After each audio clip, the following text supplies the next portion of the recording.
Hello, everyone. My name is Lauren Etheridge, and I would like to talk with you about technology leadership in today's public school setting. During this presentation, I will give an overview of the COSINS framework and provide some examples of technology leadership from my experiences in the public school system. Then we'll wrap things up with a few key takeaways. COSIN stands for the Consortium of School Networking and is a professional association of educators and administrators who are or aspire to be leaders in technology in the K-12 setting. In 2012, COSIN helped set the standard for leadership in technology by creating a framework that outlines 10 essential skills for tech leaders. Their framework was updated in 2018 and is currently used in 38 states, including South Carolina, where I live.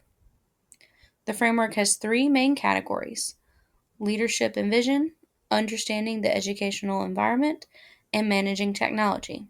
We will take a look at the skills under each category and explore examples and non-examples from the K-12 environment.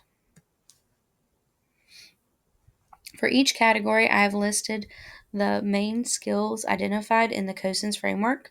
These standards are further broken down into several substandards. I won't be reading through each of these, but feel free to pause the video and read over them if you would like. The main skills under the leadership and vision category include the creation of a technology vision by the executive team, strategic planning to facilitate implementation, and ethical policies and procedures in relation to technology. In my experience, teachers are often left out of this phase of the framework. Decisions are made by district level administrators, and teachers are then handed the products of those decisions.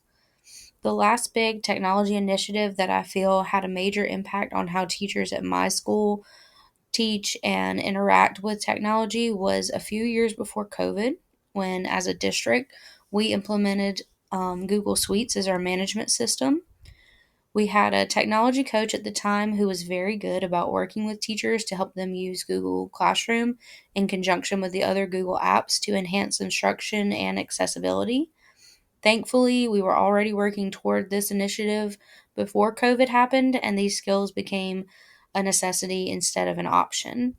Many of us still use Google Classroom to facilitate blended learning, and on the slide you can see the custom header for one of my computer science classes.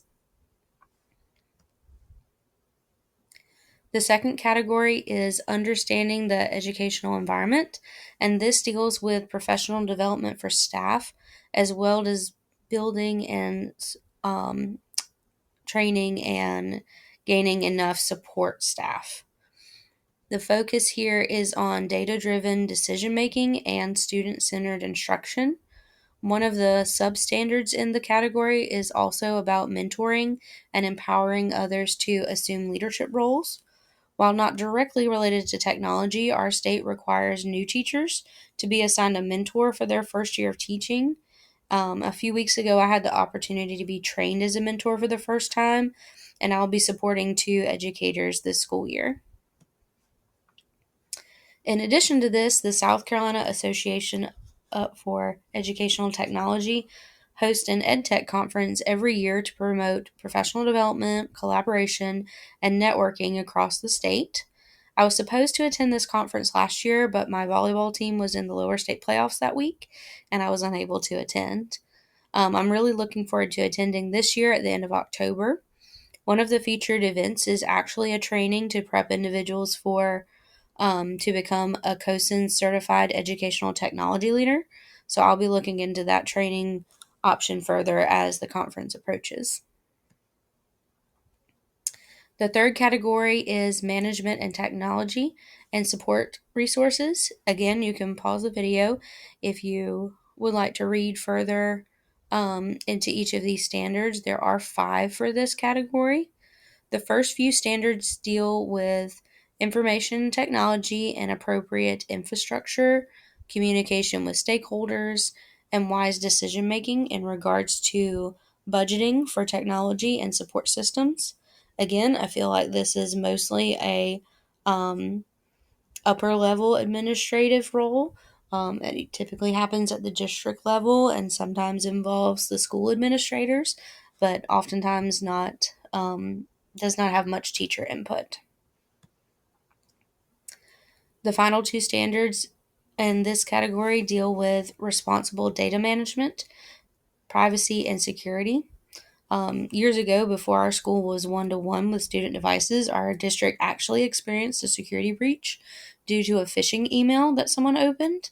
Thankfully, our IT department had security in place that limited the hackers' access to only one server and minimized damage.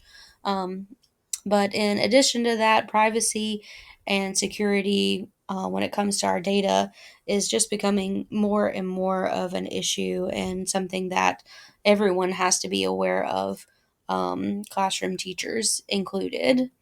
Looking at our district currently, these standards can be seen in the precautions that are taken to protect students and ensure appropriate use of technology.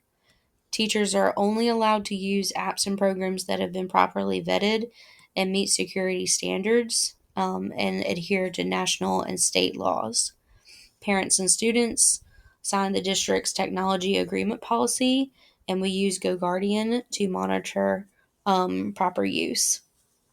A little short example of that is I wanted to show some GoGuardian info, but that would have also had a lot of student data in it, so I opted not to do an example of that.